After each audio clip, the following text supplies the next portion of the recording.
বৈশাখীর তীব্র রোদ উপেক্ষা করে জ্বালানি তেলের জন্য দীর্ঘ সারি ফিলিং স্টেশনগুলোতে তেল নিতে 10 ঘন্টা বা তারও বেশি অপেক্ষা করতে হচ্ছে গ্রাহকদের। অনেক ফিলিং স্টেশনেই বেশিরভাগ সময়ই টানানো থাকে অকটেন নেই। পহেলা বৈশাখে ডিপো বন্ধ থাকায় অনেক পাম্পেই নেই তেলের সরবরাহ। রাজধানীতে প্রায় সব ফিলিং স্টেশনে এখন রেশনিং পদ্ধতি চালু আছে। বেশিরভাগ পাম্পে গাড়ির জন্য 2000 আর মোটরসাইকেলের জন্য 3 থেকে 500 টাকার বেশি তেল দেয়া হচ্ছে না। তবে ফুয়েল পাস থাকলে সর্বোচ্চ 10 লিটার তেল নিতে পারছেন একজন গ্রাহক। বাইকাররা তেলের জন্য ঘন্টার পর ঘন্টা অপেক্ষার ভোগান্তি থেকে মুক্তি চান। এদিকে পাম্প মালিকরা বলছেন ডিপো থেকেই আগের তুলনায় কম তেল সরবরাহ করা হচ্ছে, কিন্তু সংকটের আসল কারণ প্যানিক বাইং। এই কারণেই জ্বালানি তেলের সংকট তীব্রতর হচ্ছে। মানুষের শোভাযাত্রা যাচ্ছে, আমাদের বৈশাখ তো এখানেই কাটতেছে। দেখেন যে অবস্থা। তেল নেওয়াটা এখন মনে করেন বড়, তেল নিতে পারলে আপনার পয়লা বৈশাখের উদযাপনটা তেল দিয়ে এছাড়া আর কিছু করার নেই। জ্বালানি তেলের খোঁজ খবর রাখছেন সহকর্মী হুমায়ুন রশিদ। তিনি আছেন রাজধানীর মহাখালী এলাকায়।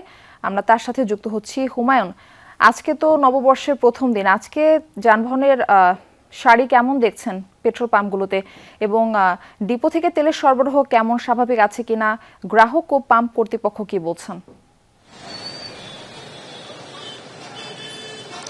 মার্ফি, এখন আমি মহাখালীতে আছি ক্লিন ফুয়েল ফিলিং স্টেশনে। এই স্টেশনের সামনেও যানবাহনের দীর্ঘ সারি, কিন্তু মজার বিষয় একটি গাড়িও কিন্তু এই ফিলিং স্টেশনের জন্য না।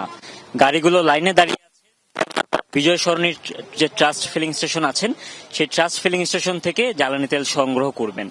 সেই যে দীর্ঘ সারিটি এত বড় হয়ে গেল, বা পেট্রোল পাম্পের জন্য তেলের জন্য যে লাইন, এই লাইনটা এত বড় হয়ে গেল, কারণটা কি? কারণটা হচ্ছে আজকে পহেলা বৈশাখ, ডিপো কার্যক্রম আজকে নেই।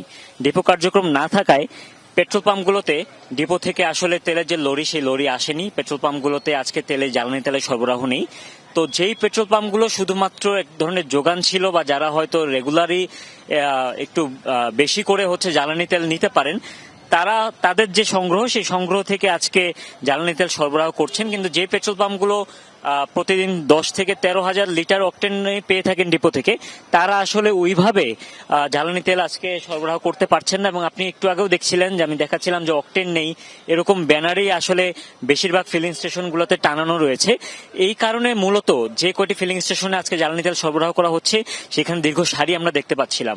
এবং অনেক ফিলিং স্টেশনে কিন্তু আসলে যে ফুয়েল কার্ড, সেই কার্ডেরও কোনো সুবিধা আমরা দেখতে পাইনি। তবে যে পাম্পগুলোতে সুবিধা রয়েছে, তারা সর্বোচ্চ 10 লিটার পর্যন্ত হচ্ছে তেল সংগ্রহ করতে পারছেন বাইকে, এবং অন্যটা হচ্ছে যারা গাড়ি, তারা 2 থেকে 3,000 পর্যন্ত পাচ্ছেন। এখন আমরা একটু পাম্পের লোকদের সাথে একটু কথা বলতে চাই।